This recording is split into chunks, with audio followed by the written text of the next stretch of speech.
મારું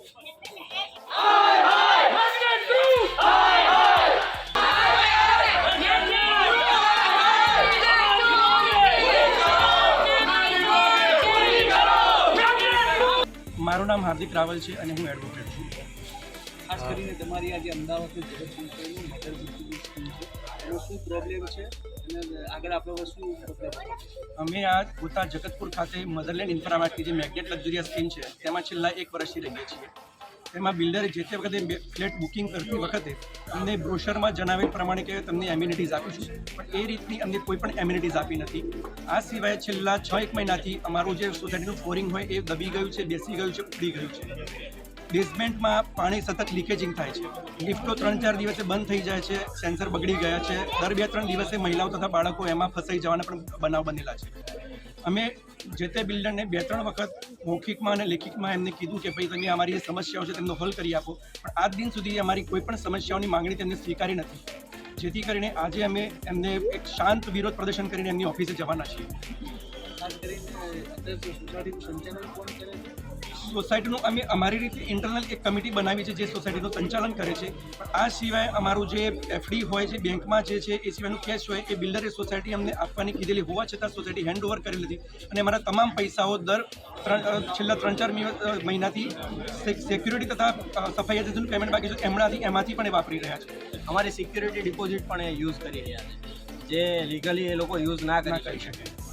અને એ સિવાય બહુ બધા લોકોને જે પર્સનલ ઇસ્યુઝ છે, ઘરમાં બધાની ટાઇલ્સ તૂટેલી છે, બોધી ટાઇલ્સ છે, લોકોમાં ભેજ આવે છે, બાથરૂમમાં લીકેજ ને બહુ બધી સમસ્યાઓ છે જે આજ સુધી એ લોકોએ પૂરી કરેલ નથી। અને નાના છોકરાઓ માટેનો ગેમિંગ ઝોન છે એમાં એક પણ ગેમ આપેલ નથી ને બધું તૂટેલું છે, અને જે પ્રમાણે બ્રોશરમાં એ લોકોએ દેખાડ્યું છે એ પ્રમાણેનું કંઈ જ નથી। આટલા રૂપિયા 1 કરોડ રૂપિયા ખર્ચવા છતાં પણ અમને કંઈ જ વસ્તુ મળેલ નથી સર। ફ્લેટની કિંમત શું છે અને બિલ્ડર તરફથી આ સમસ્યાનો તમે કેવો સામનો કરી રહ્યા? હા, ફ્લેટની કિંમત છે ને અંદાજિત અત્યારે દસ્તાવેજ સાથે 1 કરોડ રૂપિયા જેવું છે, પણ 1 કરોડ પ્રમાણે કોઈ જ પણ વસ્તુ બરોબર નથી આ ફ્લેટમાં।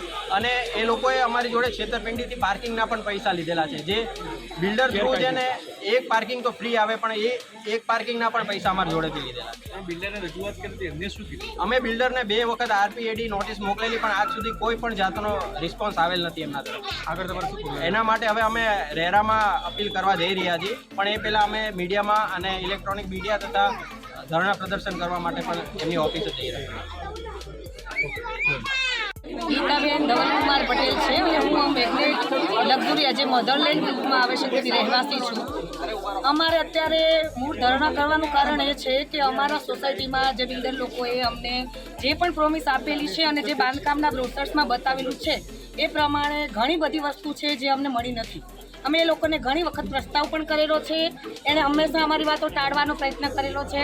અમને ઘણી લીકેજોની પણ સમસ્યા છે, જે ટાઇલ્સોમાંથી બધે લીકેજ થાય છે, નીચે બેઝમેન્ટમાં લીકેજ થાય છે, આ બધી જ વસ્તુઓની સમસ્યા છે। બાળકોને એનો ગેમ ઝોન નથી પ્રોવાઈડ કરેલો અને ઘણી બધી જે આપણે સમસ્યા કહી કે જે દરેક વ્યક્તિને આનો ખ્યાલ જ છે પણ બિલ્ડર આનું ધ્યાન આપતા નથી। તો અમારે આજના ધરણાનું કારણ એ જ છે કે એ લોકો આ સમસ્યાનું નિવારણ લાવે, અને એ નિવારણ નથી લાવ્યા એટલે અમારા પગથિયું લેવું પડ્યું છે। નહીંતર અમારા પગથિયાં લેવાનું કોઈ જ જરૂર નથી, પણ એમને જેવો રિસ્પોન્સ આપેલો છે એ રિસ્પોન્સનો અમે આ જવાબ આપેલો છે, અને હજી જો એ લોકો જવાબ નહીં આપે તો અમે આનાથી આગળ જઈને થતા દરેક પ્રયત્ન કરીશું।